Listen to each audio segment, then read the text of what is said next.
আল্লাহ নবী হাদিস শরীফে বললেন ৭৩টা দল হবে, ৭৩টা দল, ৭২টা দল জাহান্নামে যাবে, একটাই দল জান্নাতে যাবে। আল্লাহ নবীকে জিজ্ঞাসা করলেন, হুজুর ৭২টা দল জাহান্নামে যাবে, তারা কি নামাজ পড়বে না? নবী বললেন, বাল হুম ইউসাল্লুনা, অবশ্যই ইলা শাহমাতি উদুনাইহি, তোমাদের চাইতে ওরা বেশি নামাজ পড়বে। রাসূল বললেন না যে তোমাদের মতো নামাজ পড়বে, রাসূল বলেছেন তোমাদের চাইতে বেশি নামাজ পড়বে। ওয়ায়াসুবুনা, হুজুর ওরা কি রোজা রাখবে না? ৭২টা দল যারা জাহান্নামে যাবে, আল্লাহ নবী বলেছেন ওরা এত পরিমাণ রোজা রাখবে, ওরা টিকটিকে পাকাটি খড়ি চশমার্কা সাপের মতো রোগা হয়ে যাবে। তাহলে এর দ্বারা বোঝা যায় আমাদের চাইতে ওই দলগুলো বেশি রোজা রাখবে। আল্লাহ নবীকে আবার জিজ্ঞাসা করলেন, ওয়ায়াহুদ্দুনা, ওরা কি হজ করবে না? নবী বললেন তোমাদের চাইতে ওরা বেশি বেশি হজ করবে। তাহলে এখানে প্রমাণ হয়ে গেল যারা জাহান্নামে যাবে ৭২টা দল, একটাই দল জান্নাতে যাবে। জান্নাতি ওয়ালাদের চাইতে জাহান্নামী দলেরা বেশি নামাজ পড়বে, বেশি রোজা রাখবে, বেশি হজ করবে, তথাপি ওরা জাহান্নামে যাবে। আল্লাহ নবীকে বললেন, ফামাদাল হইয়া রাসূলুল্লাহ, আমাদের চাইতে নামাজ বেশি, আমাদের চাইতে রোজা বেশি, আমাদের চাইতে হজ বেশি, তাহলে ওরা জাহান্নামী হবে কেন? নবী আমার জবাব দিয়ে বললেন, ওরা সব মানবে আনা মুহাম্মাদুর রাসূলুল্লাহ, আমি যে আল্লাহর নবী মুহাম্মদ সাল্লাল্লাহু আলাইহি সাল্লাম, আমাকে না মানার কারণে হাজার ইবাদত করা সত্ত্বেও জাহান্নামে যাবে। এতটুকু, পরের স্টপিসটা বলছেন, একদম ধরে ধরে বলছি। তাহলে ৭২টা দল যারা হবে, আমাদের সমাজে এমন কিছু নামাজি আছে, এমন কিছু মুসল্লি আছে, মসজিদ থেকে বার হয় আর ওয়াজের মাহফিল থেকে চলে যাবার সময় রাস্তায় গল্প করতে করতে যায়, আমি কোন দলে নেই, আল্লাহকে মানি আর নবীকে মানি আর কোরআন মেনে চলি, আমি কোন দলে থাকবো না। যে নবী বলেছে নামাজ পড়ো, উনি নামাজ পড়েছেন, ওটা হলো সত্য। যে নবী বলেছেন আল্লাহকে মানো, উনি আল্লাহকে মেনেছেন। যে নবী বলেছে কোরআন পড়ো, উনি কোরআন পড়েছে। যে নবী বলেছে আমাকে নবী বলে মানো, নবীকে নবী বলে মেনেছে। তাহলে নবীর কথা যখন চারটে তোমার কাছে সত্য হয়েছে, সেই নবী তো বলেছে ৭৩টা দল হবে, একটাই দল জান্নাতি হবে, ৭২টা দল জাহান্নামী হবে। তাহলে নবীর কথা শুনে নামাজ পড়লে, নবীর কথা শুনে হজ করলে, নবীর কথা শুনে আল্লাহকে মানলে, নবীর কথা শুনে কোরআনকে মানলে, সেই নবী বলেছে ৭৩টা দল হবে, এটা যদি না মানে তাকে কি ঈমানদার বলা সম্ভব? চলেন আমি আপনাকে বোঝাতে চেয়েছি। তাহলে সেই নবী বলেছে ৭৩টা দল হবে, ৭২টা দল জাহান্নামে যাবে, একটাই দল জান্নাতে যাবে।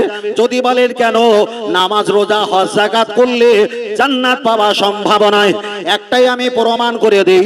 আপনাদের এলাকায় কাদিয়ানি নেই, দক্ষিণ ২৪ পরগনা ডায়মন্ড হাবরার, ওখান থেকে আপনি ট্রেনে উঠবেন, ও শিয়ালদা যাওয়ার আগে ডায়মন্ড থেকে একটা স্টেশন মানে গুরুদাসনগর, ওই গুরুদাসনগর থেকে পশ্চিমে, ও গুরুদাসনগর থেকে ১-২ মিনিট ৫ মিনিট হাঁটলে কবিরা বলে একটা গ্রাম, সেখানে কাদিয়ানি বলে একটা দন্তওয়াদ আছে, সেখানে মসজিদ আছে ৩ তলা ২ তলা।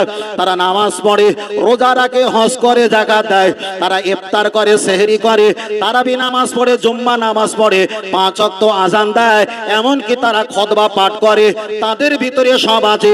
তাদেরকে যদি জিজ্ঞাসা করা হয় এতগুলো তোমরা মেনেছো, তোমরা কি আখরি নবী মুহাম্মদ সাল্লাল্লাহু আলাইহি সাল্লামকে মানো? এক বাক্যে জবাব দিয়ে বলবেন আখরি নবী মুহাম্মদ গত হয়ে চলে গেছে, আমরা গোলাম আহমদ কাদিয়ানি মির্জা, তাকেই আমরা নবী বলে বিশ্বাস করি। তাহলে কাদিয়ানি দল নামাজ পড়েছে, রোজা রেখেছে, হজ যাকাত হাজার ইবাদত করেছে, আমার নবীকে বাদ দিয়ে গোলাম আহমদ কাদিয়ানি বলে একটা মাওলানা, তাকে নবী বলে বিশ্বাস করেছে। এবার বলেন ওই দলটা জান্নাতি না জাহান্নামী? তাহলে কেউ যদি বলে আমি নামাজ পড়ো, রোজা রাখবো, হজ করবো, দল টল কিছু বুঝিনি, সে ঠিক বকছে না ভুল, ঠিক বকছে না ভুল বকছে? ভুল বকছে, ভুল অত্যাধিক ভালো ধরা পড়বে। চলেন চলেন আমি আপনার কাছে ছোট ছোট করে বলছি, আগিয়ে চলে যাওয়া যাক। লক্ষ্য করে দেখা যায় তাহলে ওরা তো জাহান্নামী হয়ে গেল। ও বাবাজিরা, যে নবী আমার হাদিস শরীফে বললেন আনা খাতামুন নবিয়িনা লা নাবিয়্যা বাদি, আমি হলাম শেষ নবী, আমার পরে আর কোন নবী আসবে না। আল্লাহর নবী একটা হাদিস শরীফে বললেন ফালাউ কানা বাদান নবিয়িনা লা কানা ওমর নবিয়্যা আকামা ক্বালা আলাইহিস সালাম, আমার পরে আর পৃথিবীতে কোন নবী আসবে না, তবে আমার পরে নবীদের আশা যদি জায়েজ থাকতো আমার আল্লাহ ওমরকে পাঠাতো। তাহলে নবীর পরে যদি নবী হতো নিঃসন্দেহে ওমর ফারুক হতো, পৃথিবীর কোন ব্যক্তি হতো না। তাহলে ওরা যদি ওমরকে নবী বলে বিশ্বাস করত, এটা একটা আলাদা দিক ছিল। ওরা ওমরকেও না নবীকেও না, গোলাম আহমদ কাদিয়ানী একটা সাধারণ আলেম, তাকে তারা নবীর জায়গায় বসিয়েছে। হাজার ইবাদত করা সত্ত্বেও তাদের ভিতরে ঈমান চলে গেছে। তাহলে একটা দলের নাম আমি বললাম, চলেন এবার দ্বিতীয় নাম্বার অপশন বলা যাক। আর একটা দল আছে, তাকে আমরা শিয়া বলি। শিয়াদের ভিতরে কে বলেছে 9টা দল আছে, 9টা ভাগ আছে। তার ভিতরে একটা ভাগ হলো খাতারনাক ভাগ, শিয়া সম্প্রদায়। ওরা আখিরি নবী মুহাম্মদ সাল্লাল্লাহু আলাইহি সাল্লামকে নবী বলে বিশ্বাস না করে জিবরিল আমিন আলাইহিস সালাম ওহী যখন নিয়ে আসতেন, ওই ওহীটা নাকি মাওলা আলী কাররামাল্লাহু ওয়াজহাহু শেরে খোদা আলীর কাছে নাকি আসা উচিত ছিল। ওই জন্য ওরা আলীকে নবী বলে বিশ্বাস করে, পয়গম্বর বলে বিশ্বাস করে। আবু বকরকে ওরা গালি দেয়, হযরত ওমর ফারুক রাদিয়াল্লাহু তাআলা আন তানাকে গালি দেয়, হযরত উসমান হুজুরকে তারা গালি দেয়। ও বাবাজিরা, নবী আমার বললেন আসহাবিকান নুজুম, আমার সাহাবারা হলো নক্ষত্র তুল্য, ইক্তাদাহিতুম, আমার চলে যাবার পর আমার সাহাবারা দুনিয়ার হায়াতে থাকবে, তাদেরকে তোমরা যদি ফলো করে ধর্ম পালন করতে পারো, প্রত্যেকে হেদায়েত পেয়ে যাবে, জান্নাত পেয়ে যাবে। তাহলে আল্লাহর নবীর পরে আবু বকর হুজুরের পরে আবু বকর, হযরতে ওমর, উসমান, এমন করে এতগুলো সাহাবীরা ছিল। তাদেরকে ওই শিয়া সম্প্রদায় 9টা ভাগ আছে, তার ভিতরে একটা ভাগ শিয়া সম্প্রদায় দেখা যায় আমার নবীকে নবী বলে বিশ্বাস করে না। আবু বকর, ওমর, উসমান রাদিয়াল্লাহু তাআলা আন এদেরকে তারা কাফের বলে ফতোয়া দেয়। এবার বলেন, আবু বকর, ওমর, উসমানকে যারা কাফের বলে ফতোয়া দেয় তাদের ঈমান আছে? শিয়াদের ভিতরে কেউ বলেছে 9টা ভাগ, তার ভিতরে একটা ভাগ হলো খাতারনাক। হযরত ওমর হুজুরকে শহীদ করা হয়েছিল কোথায় বাবু? মসজিদে নববীর ভিতরে। একজন মুনাফিক তিনি তরোয়ালটা বার করে খ্যাঁচ করে কোপ মেরেছিল। আপনি ইরাকে গেলে দেখতে পাবেন যিনি হযরত ওমরকে হত্যা করেছিল তানার মাজার আছে অন্য জায়গায়, কিন্তু তানার নামে অনুকরণ করে ইরাকে মাজার তৈরি করেছে কারা? শিয়া সম্প্রদায়। তাহলে যে ব্যক্তিটা হযরত ওমরকে হত্যা করেছে শিয়াদের কাছে সেই ব্যক্তিটা সবচাইতে ভালো। কেন? ওমরকে ওরা কাফের বলে বিশ্বাস করে। খুব ভালো করে আমি আপনাকে বোঝাচ্ছি, ফের বলছি, আমার বলতে ভুল হলে একটু ধরিয়ে দেবেন, আপনার যদি সমস্যা হয় একটু শুনে যাবেন। কেনাকাটা বুঝে নেওয়া আপনার ব্যক্তিগত ব্যাপার। চলেন বাবু, কেউ যদি হযরত আবু বকর হুজুরকে গালাগালি দেয়, রাসূল বললেন লা উজিনা ঈমানুহু লা যাদা ঈমানু আবু বকরিন, तमाम পৃথিবীর ঈমান আমল একদিকে, আবু বকর হুজুরের ঈমান আমল একদিকে, তাদের অপেক্ষায় আবু বকরের ঈমান আমল আল্লাহর কাছে সবচাইতে বেশি। জোরে বলেন। বলেছেন কে? নবী। যে নবীর কাছে প্রথমে হযরতে আবু বকর রাদিয়াল্লাহু তাআলা পুরুষদের ভিতরে প্রথম কলেমা পড়ে ঈমান এনেছিল, তাকে যদি কেউ কাফের বলে তার ঈমান থাকবে? হাদিস, আইয়ুমা রাজুলিন ক্বালা লি আকিহি কাফিরুন ফাকাদ বা আবি আহাদুহুমা, কোন ব্যক্তি কাফের নয়, তাকে যদি কেউ কাফের বলে সেই ব্যক্তি নিজে কাফের হয়ে যায়। তাহলে শিয়াদের ভিতরে 9টা ভাগ আছে, তার ভিতরে একটা ভাগ আবু বকর, ওমর, উসমানকে যারা কাফের বলেছে তাদের ঈমান আছে? ঈমান নেই। আপনি চাইলেও এক বাক্যে অন্ধভক্ত হয়ে মাথায় টুপি, আগের বক্তব্য খেয়াল আছে, সব টুপি, সব দাড়ি আর সব পাগড়ি সমান নয়। মাথায় টুপি আর পাগড়ি আর তসবিহ দেখে আপনি অযথা দোয়া করে আপনারও ঈমান চলে যায়নি তো? কথা বোঝাতে পেরেছি কি বলছি? আপনার ঈমান চলে যায়নি তো? তাই বারবার করে বলছি, দেশ ভিন্ন হতে পারে, যুদ্ধ আলাদা হতে পারে, এক একজন এক একটা স্বার্থকে যুদ্ধ হয়। অযথা আপনি কারোর জন্য দোয়া করবেন না। খোদ রাসূল বলেছেন বেঈমান কাফেরদের জন্য দোয়া করলে তার ঈমান চলে যাবে। বশিরাত আল্লামা হুজুর বলেছেন কাফেরের জন্য দোয়া করলে ঈমান চলে যাবে। নবী নূহ আলাইহিস সালাম নিজের ছেলের জন্য দোয়া করছিল, আল্লাহ বলছে ইয়া দাইহি, হাত নিচে নামা, আনা তো অবস্থা খারাপ। নিজের ছেলের জন্য নবী নূহ আলাইহিস সালাম দোয়া করলো না। তাহলে কাফেরের জন্য দোয়া করা যাবে না। আমি একটা জায়গায় বসবাস করি, আপনি একটা জায়গায় বসবাস করেন। কোরআন বলেছে কো আনফুসাকুম ওয়া আহলিকুম নারা, আগে নিজে বাঁচো অপরকে বাঁচাও। আপনি জাহান্নামের আগুন থেকে আগে বাঁচাও। কোন দেশ কি হচ্ছে ও বাঁচানোর দায়িত্ব আপনার আমার নয়। যতটা ওই গল্প করব ততটা তসবিহ পাঠ করো, নিজের ঈমান আমলটা বাড়বে, কিচ্ছু হবে না। এ যুদ্ধ পৃথিবী শুরু থেকে ছিল, রয়েছে, আগামীতে হবে। এতে কোনো থেকে আমাদের কোনো লাভ কিছু হবে না, কিচ্ছু হবে না। নিজে বাঁচো, নিজের দেশ, নিজের সমাজ, নিজের জেলা, নিজের থানা, নিজের মহল্লা, নিজের পাড়া, নিজের পরিবার, নিজের কাঁথা বালিশের বেডশিটটা ঠিক করো, রেখে দাও, কোনো লাভ নেই। কথাটা একমত নাও হতে পারলে 3-4 দিন হয়ে গেলেও আমার সঙ্গে একমত হতে আপনার বাধ্য হতে হবে। চলেন চলেন, আমি আপনাকে বোঝাতে চেয়েছি, বিষয়টা আমি আপনার কাছে ছোট করে বললাম। তাহলে এখানে প্রমাণ হয়ে গেল। ও বাপজিরা খুব ভালো করে খেয়াল করে দেখবেন, আমাদের একটাই শর্ত হলো আমরা কাকে চিনি না।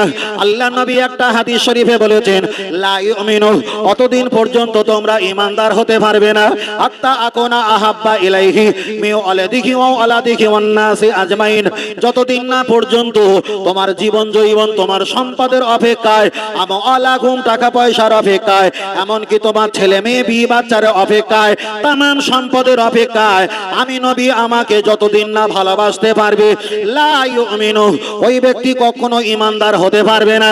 ও বাবা ধীরা, আপনি হাসানকে হুজুরকে ভালোবাসেন, এটা অবশ্যই ভালো। হোসাইন হুজুরকে ভালোবাসেন, এটা অবশ্যই ভালো। আপনি কারবালাকে ভালোবাসেন, এটা অবশ্যই ভালো। আপনি বড় পীর সাহেব হুজুরকে ভালোবাসেন, এটা অবশ্যই ভালো। আপনি বাপ মাকে ভালোবাসো, এটাও ভালো। আপনার ছেলে মেয়েকে ভালোবাসো, এটাও ভালো।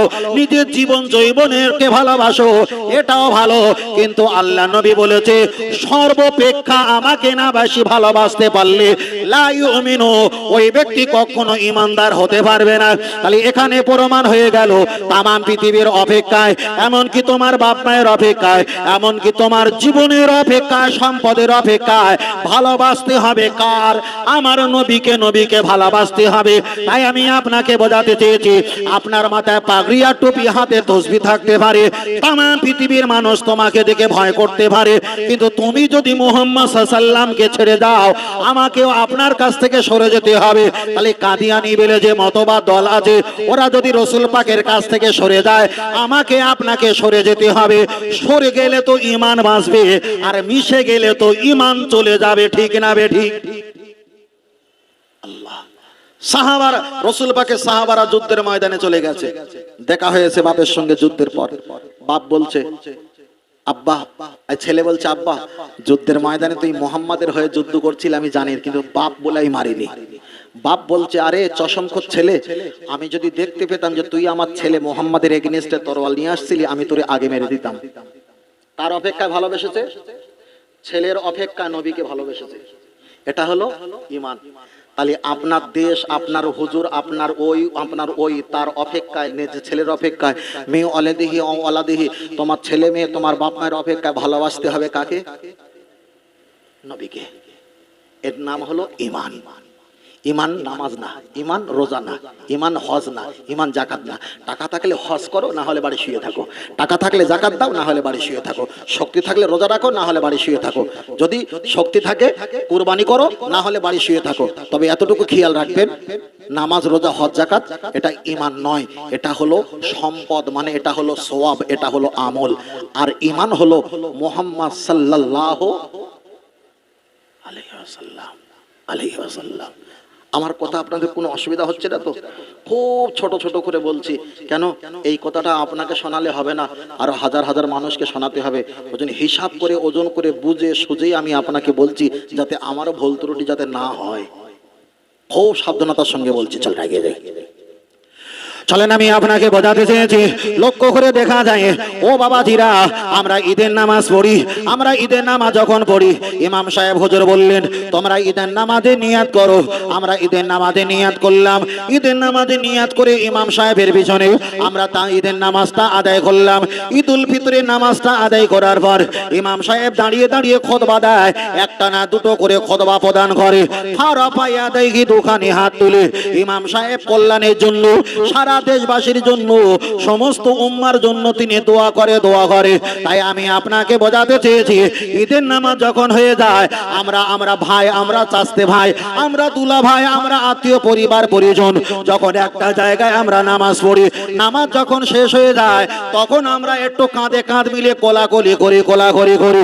বর্তমান ইন্টারনেটে কিছু আহলে হাদিস নামীয় বক্তা তারা আপনার কাছে ফতোয়া তুলে দিচ্ছে ঈদের ময়দানে কোলাকুলি করা চলবে না, এটা হারাম। ঈদের ময়দানে কোলাকুলি করা চলবে না। আমি গাড়িতে আস্তে আস্তে আমার ফেসবুকে একটা লেখা আমি পোস্ট করেছি, সময় পাইনি তবুও যথাযথ সময় নিয়ে আমি একটা পোস্ট করেছি। আমি এক সময় বলেছিলাম শবে বেরাতে হালুয়া রুটি খাওয়া জায়েজ। কে আমাকে বলেছিল না শবে বেরাতে হালুয়া রুটি খাওয়া যাবে না। আমি তাদের এগনেস্টে লিখেছি শবে বেরাতে যদি হালুয়া রুটি খাওয়া এটা যদি বেদাত হয়ে থাকে তাহলে ঈদের সময় নাকচা আর সিমাই খাওয়া এটাও তো বেদাত হওয়া দরকার আছে না নাই? আছে তো। তাহলে শবে বেরাতে যখন হালুয়া রুটি খেয়েছিলাম আমাদের বলছে কি খাওয়া চলবে না, নবী খাই নি। কিন্তু রোজা, সেই রোজার পরে যখন আমরা শাওয়ালের 1 তারিখে যখন আমরা এই ঈদুল ফিতরে নামাজ পড়ি, সিমাই লাকসা খাই না, নবীকে খেয়েছিল? চোখে দেখিনি, খাওয়া তো দূরের কথা, চোখে দেখিনি। তাহলে ওটা যদি বেদাত হয় এটা সুন্নত না বেদাত? তাহলে ও বেদাতে খবর আছে আর এ বেদাতে খবর নাই। আমি ফের বলেছি সব টুপিওয়ালা এক মুখো না, দুমুখো আছে। চলেন আমি আপনাকে বোঝাতে চেয়েছি ঈদের নামাজ পড়ে আমরা একটু কোলাকুলি করি, ওরাই আপনাকে বলবে ঈদের নামাজ পড়ে কোলাকুলি করা চলবে না, কোনো হাদিসে নেই। ফের আমি আপনাকে বলছি ঈদের নামাজে কোলাকুলি করা হাদিসে নেই, কথাটা সত্য, কিন্তু ঈদের নামাজে নয়, সর্বসময় মুআনাকাবা জিসকা মাতলাব, যার ব্যাখ্যা হলো আপনারা বুকে ঠেকাবেন, এটাই তো হাদিস শরীফে এসেছেন। যদি বলেন কেন আমরা তো বাংলা ভাষা বলে থাকি কোলাকুলি, আসলে হাদিসের ব্যাখ্যা হলো বুকে ঠেকানো। আমরা কাঁধ মিলা কিরকম ঈদের নামাজ পড়ে একটা গোলা এদিকে দেওয়া হয় আর একটা গোলা এদিকে দেওয়া হয়, কিন্তু ওই রকম নিয়ম না। নিয়মটা কি হলো, পুরুষ আর পুরুষ একটু বুকে ঠেকাবে, মাথাটা ঝুঁকে এপারে আসবে, তাহলে উদ্দেশ্য হবে বুকে ঠেকানো, উদ্দেশ্য কাঁধ ঠেকানো নয়। কিন্তু মাথাটা কাঁধের ওখানে যাবে, খেয়াল এসছে? তাহলে কেউ যদি বলে যে কোলাকুলি করা হাদিসে নেই, ঠিক বলেছে না ভুল বলেছে? না ঠিক বলেছে। ওই কাঁধে মিলানো কোলাকুলি ওটা নেই, আছে বুকুবুকি। আর বুকুবুকি করতে গেলে একটা ঘাড় আমার ওর ওখানে যাবে আর ওর গোলা মাথাটা আমার এখানে আসবে। যার নাম সেই কি বলে না চাল ভাজা, তার নাম খুদ ভাজা, একটা ব্যাখ্যা আছে। তা ওরা যেটা বলেছে যে কোলাকুলি করা হাদিসে নেই, ঠিক বলেছে, আছে বুকে ঠেকানো, যাকে বলা হয় মুআনাকাবা আরবিতে বলা হয়, আর বাংলাতে যাকে আমরা বলি বুকে ঠেকানো। রাসূলের সাহাবারা বসে আছে, কে একজন শ্বশুর বাড়ি গিয়েছিল 2 সপ্তাহ কি 1 সপ্তাহ, শ্বশুর বাড়ি থেকে এসছে, তাকে দাঁড়িয়ে উঠে সালাম দিয়ে বুকে ঠেকালো। ঈদের নামাজের প্রয়োজন হয়নি। আর একজন মসজিদে এসছে জামাতে প্রথমে, আর একজন বলছে ভাই এসছো আসসালামু আলাইকুম, একটু বুকে ঠেকালো। তাহলে বুকে ঠেকানো মুআনাকা করাটা এটা ঈদের নামাজে নয়, সীমাবদ্ধ নয়। যখন পারো যেমন সালাম দাও, তখনও পারো তখন বুকে ঠেকাও। বলো সুবহানাল্লাহ। তাহলে পরিষ্কার হয়ে গেল, আমরা বুকে ঠেকাবো, তার মাথাটা গোলাটা আমার কাঁধের কাছে আসবে, আমারও মাথা গোলাটা তার কাছে যাবে। আমরা কি করি, একেবারে কান্নার মতো ওর গলার ঘরে মাথা কাট করে দিই নাকি? না এটা না, ঘাড় সোজা থাকবে, বুকে ঠেকা। কথা বুঝতে পেরেছেন? কোন দিক দিয়ে শুরু করতে হবে? আগে ডান দিক দিয়ে। আমরা কিন্তু বাম দিক দিয়ে করে ফেলি। এখন হয়তো বলছেন বাম দিক, কিন্তু হয় ডান দিক, কিন্তু হয় আমাদের বাম দিক। আগে হবে কোন দিক দিয়ে? ডান দিক দিয়ে শুরু হবে। কথাটা ক্লিয়ার? তাহলে কেউ যদি বলে যে গলায় মিলতে হবে, এটা হাদিসে নেই, বল ঠিক বলেছে, হবে বুকে হবে কিসে বুকে। তাই কোথায় বলে কান ধরলে মাথা আসে, বুকে ঠেকালেও মাথাও ওখানে চলে যাবে, সেই একই পর্যায়ে হয়ে যাবে। বিষয়টা ক্লিয়ার, হাদিস শরীফে আসে। চলে নাকি যাই। চলেন আমি আপনার কাছে বোঝাতে চেয়েছি তাহলে মুআনাকাবা করা অবশ্যই জায়েজ। ঈদের নামাজে আমরা কোলাকুলি করি, এটা তো অবশ্যই জায়েজ, একে বলা হয় মুআনাকাবা। আপনি বুকে বুকে ঠেকাবেন, আপনি গলায় গলায় কমিয়ে দেখা যায় কোলাকুলি করবেন, একজনের সঙ্গে একজনের সম্পর্ক অবশ্যই ভালো হয়। যদি বলেন কেন, আল্লাহ নবী একটা হাদিস শরীফে বলেছেন আসসালামু ক্বাবলাল কালাম, প্রথমে তোমরা সালাম দাও তারপরে কথা বলো। আল্লাহ নবী আর একটা হাদিস শরীফে বলেছেন আল বাদিউ বিসসালামি আল বারিউ মিনাল কিবরি। ও আমার সাহাবীরা জেনে রেখে দাও, তোমরা যদি প্রথমে সালাম দাও তোমরা অহংকার থেকে বেঁচে যাবে। তাহলে যে ব্যক্তি প্রথমে সালাম দেবে অহংকার থেকে বেঁচে যাবে।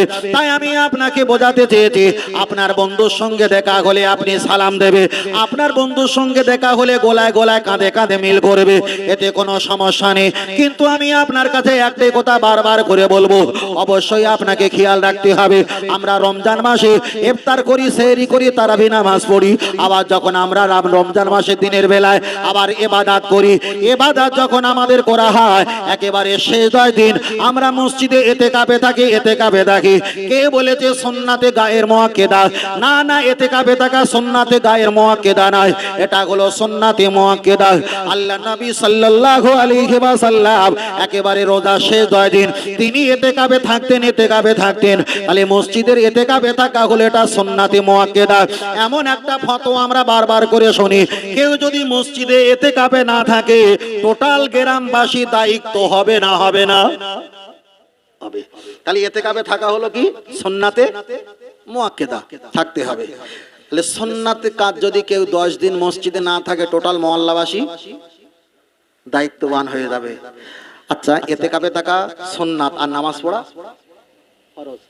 এলাকার লোক যদি নামাজ না পড়ে এ দায়িত্ববান কে হবে? ফারেস্তা না আমরা?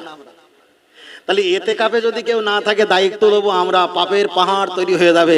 আর এলাকার লোক যদি নামাজ না পড়ে এ পাপের ভাগ কে নেবে? কি সমস্যা? ইতিকাফে থাকবে। আমি থাকার কথা বারণ করছি না, সুন্নাতে মুআক্কেদা মানে থাকতে হবে। যদি ঠেলে মেলে হয় 10 দিন, যদি না হয় 3 দিন দাও, আল্লাহর খাতায় তুললো যে আল্লাহ ইতিকাফে ছিল। হয়তো আমাদের মিসাইলটা খুব দূরে যায়নি, নদীর কোলে গিয়ে ঠেকে পড়ে গেছে, তবুও তো ছুটেছিলাম। কথা বুঝতে পেরেছেন? আল্লাহ আল্লাহ। ও আমার বাতিরা, চলে না গিয়ে যাওয়া যায়। আমি আপনার কাছে ছোট ছোট করে বলছি, তাহলে ইতিকাফে থাকা সুন্নাতে মুআক্কেদা আপনি 10 দিন থাকবেন। তবে একটাই কথা খেয়াল রাখবেন, ইতিকাফে 1 জন 2 জন 4 জন 5 জন 10 জন যতজন থাকতে পারেন কোনো সমস্যা নেই। তবে ইতিকাফে থাকবেন আর গ্রামবাসীর জন্য মুআল্লার জন্য দোয়া করবে, এটা অবশ্যই ভালো। আমি এই পর্যন্ত রেখে দিলাম। চলেন একটা বার আগিয়ে যাওয়া যাক। লক্ষ্য করে দেখা যায় আমরা যখন ইফতার করি, ইফতার করার আগে ইফতার সম্মুখে নিয়ে আমরা দোকানে ফাড়া পায়া দেখে দোকানে হাত তুলে আমরা মোনাজাত করি, মোনাজাত করি। অনেকে বলবে খানা সামনে নিয়ে দোয়া করতে নেই, অনেকে বলবে খানা সামনে নিয়ে দোয়া করতে নেই। না না, এটা চরম মিথ্যা কথা। হাদিস শরীফে এসেছে খাওয়ার ভিতরে 13টা কিংবা 14টা সুন্নাত আছে। দেখা যায় তার ভিতরে আমি কম বেশি আপনার কাছে বলতে পারি, তার আপনার কাছে ছোট করে বলতে হয়। আপনি যখন খাবেন সোজা হয়ে বসে খাবেন, আপনি যখন খাবেন 2 হাত কবজি পর্যন্ত ধৌত করে নেবেন। আপনি খাবার সময় আল্লাহর নাম নিয়ে খাবেন। খানা খেতে গিয়ে আল্লাহর নাম নিতে যদি ভুলে যাও, বিসমিল্লাহি আউয়ালাহু ওয়া আখিরা এই দোয়াটা পড়বেন। আর প্রতিটা লোকমায় আল্লাহুম্মা লাকাল হামদু লাকা শুকর পাঠ করবে। যিনি আপনাকে খাওয়াবে তার জন্য দোয়া পাঠ করবে, আল্লাহুম্মা আতি মান আতামানি আসকিমান ওয়াসাকানি ওয়া জালানি মিনাল মুসলিমিন। এমন করে আপনি দস্তরখানা বিছিয়ে খাবেন। আপনি দেখা যায় একটা পাশ থেকে আস্তে আস্তে খাবার খাবেন, আপনি চিবিয়ে চিবিয়ে খাবেন। পানি যখন খাবেন বাম হাতটা তোলা দে, ডান হাতটা আপনি তোলা দেবেন, বাম হাতটা উপরে দিয়ে আপনি 2 হাত লাগিয়ে পানি পান করবেন। তবে পানির ভিতরে আর গ্লাসের ভিতরে নিঃশ্বাস ফেলবে না। 3 লোকমায় আপনি পানি খাওয়া শেষ করবেন। যিনি রান্না করে আপনার কাছে দিয়েছে ওটা খারাপ হোক আর ভালো হোক আলহামদুলিল্লাহ বলতে হবে, এটা না শুকরিয়া আদায় করা যাবে না। এমন করে খানা খাবার ভিতরে 13 থেকে 14টা কম বেশি সুন্নাত আছে। কিন্তু আমি আপনাকে বোঝাতে চেয়েছি রাসূল খানা খাওয়ার ভিতরে 14 থেকে 13 থেকে 14টা দোয়া দরুদ পড়তে বলেছে।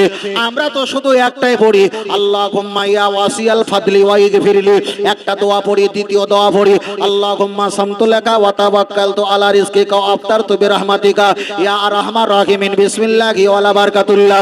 আমরা দুটো দোয়া পড়ি। রাসূল যখন খানা খেতেন, রাসূল আমার 14টা দোয়া পড়তেন। আমরা খানা খাওয়ার সময় দুটো পড়ি। তাহলে খানা খাওয়ার সময় দোয়া পড়া যদি বেদাত হয়, তাহলে রাসূল তো সবচাইতে বড় বেদাত করেছে।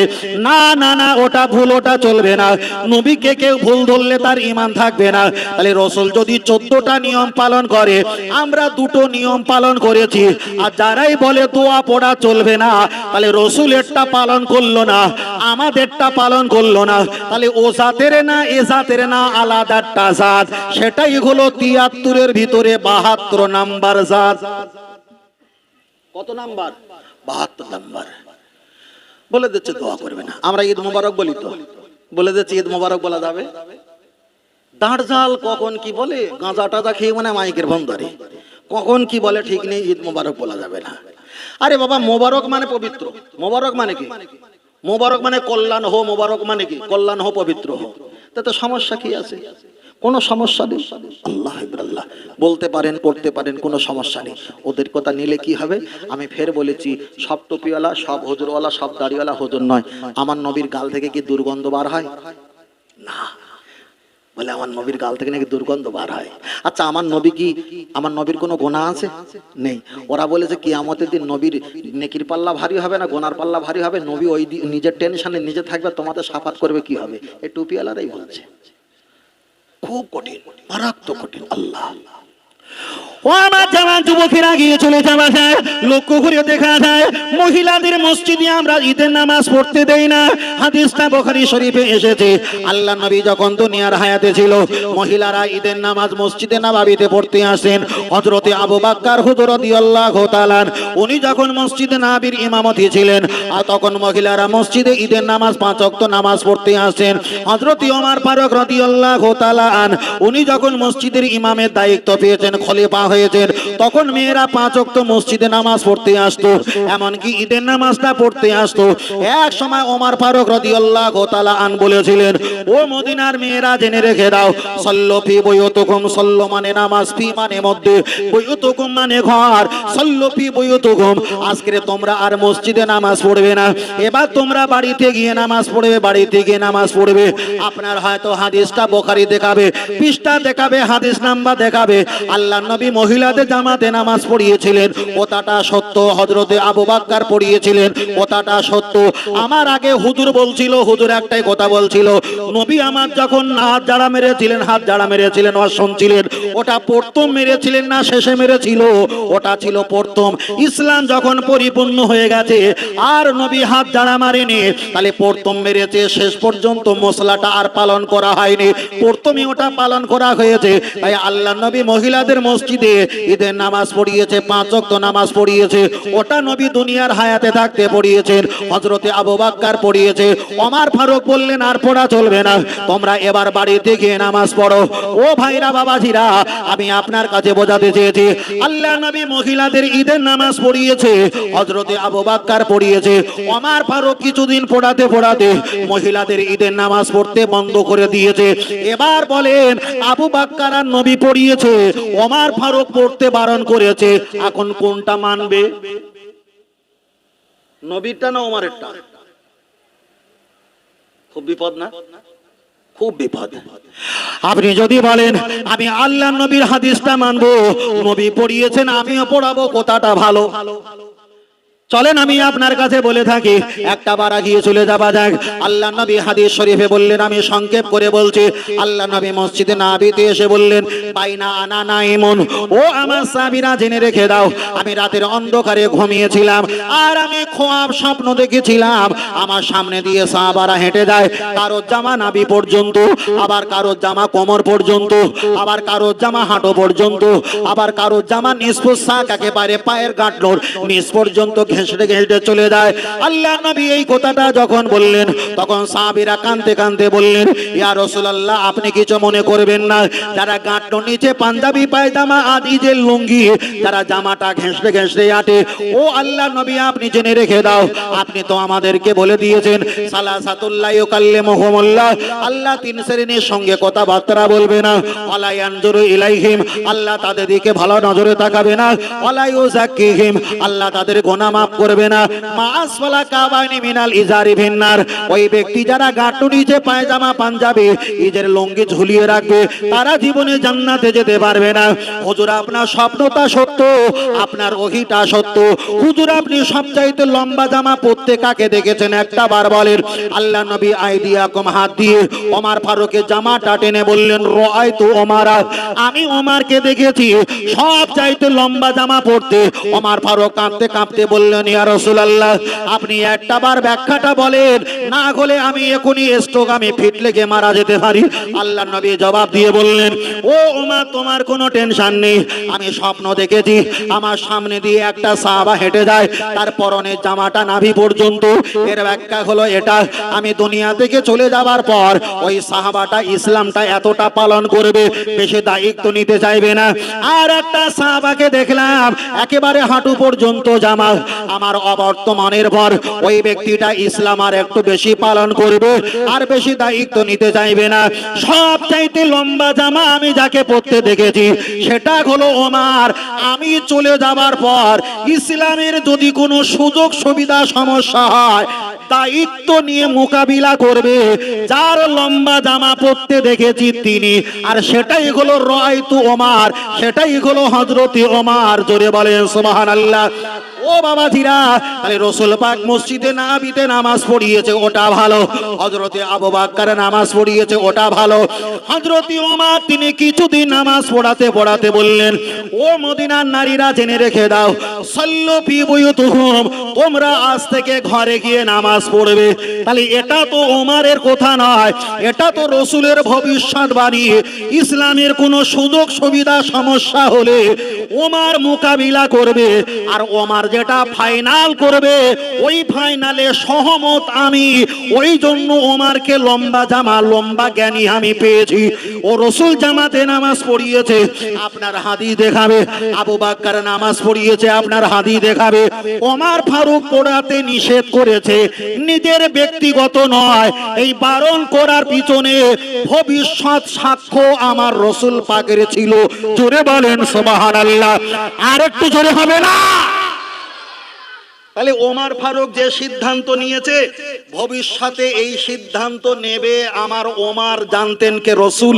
ওই জন্য রাসূল সবচাইতে লম্বা জামা পরিহিতা কাকে দেখেছিলেন? ওমরকে। এবার বলেন রাসূল যেটা করেছিলেন ঠিক করেছেন, আবু বকর যেটা করেছিলেন ওই যুগে ঠিক করেছে? ওমরের যুগে যখন এসছে, মেয়েরা যখন মাগরিবে নামাজ পড়তে যাচ্ছে তখন আনসারী ছেলেরা একটা চোখ ছোট বড় করা শুরু করেছে। তখন ওমর পরিস্থিতি বুঝে ওই সিদ্ধান্ত নিয়েছে। এই সিদ্ধান্তটার উপরে রাসূলের হাত আছে না নেই? আছে। তাহলে কেউ যদি বলে বুখারীর এত পৃষ্ঠায় আছে রাসূল নামাজ পড়িয়েছে, এত পৃষ্ঠার আছে রাসূল নামাজ পড়িয়েছে, আপনি জিজ্ঞেস করবেন ওটা শেষে না প্রথমে? যদি হয় প্রথমে ওটা রিজেক্ট, যদি হয় শেষে ওটাই হলো শেষ। কেন? প্রথম যা হয় ওটা হলো টেস্ট পরীক্ষা, আর শেষে যেটা হয় এটা হলো কমপ্লিট পরীক্ষা। কথা ঠিক না বেঠিক?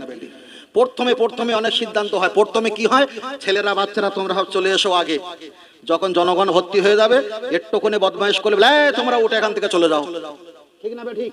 তাহলে প্রথমে হয় একরকম নিয়ম, এই নিয়মটা শেষ পর্যন্ত টিকে নাও থাকতে পারে, কিন্তু পরিস্থিতির উপরে আগের কথা ভুলে গিয়ে শেষে যেটা হবে সেটাই হবে ফাইনাল। কথা ঠিক না বেঠিক? আপনাকে দেখাবে কত হুজুর টুপিওয়ালা দাড়িওয়ালা, দেখো মহিলাদের জামাতে নামাজ পড়া, ঈদে নামাজ পড়া কথা হাদিসে আছে, কত হুজুরে দেখেননি? আছে না? আছে। কিন্তু ওরা হলো এক চোখ। কি বলেছিলাম? এক চোখ। রহিমের বাপ বড় কুকুর, ওই কুকুর বলে লাইন কেটে দিয়েছে, রহিমের ছেলে তো এমনি খেপে যাবে, আমার বাপরে কেন কুকুর বললে? পুষতে ভালোবাসতো। এটা শেষে লেখা না প্রথমে লেখা? শেষে লেখা। তাই রহিমের বাপ বড় কুকুর এটা হলো ফার্স্টে, এর উপরে ডিবেট করলে হবে না। আর শেষে কি আছে? পুষতে ভালো বাসতেন। তাহলে আর কোনো সমস্যা নেই। তাহলে প্রথমে কথা শুনে চিল্লালে হবে না, শেষের কথাটা ফাইনাল হয় না? হয় না?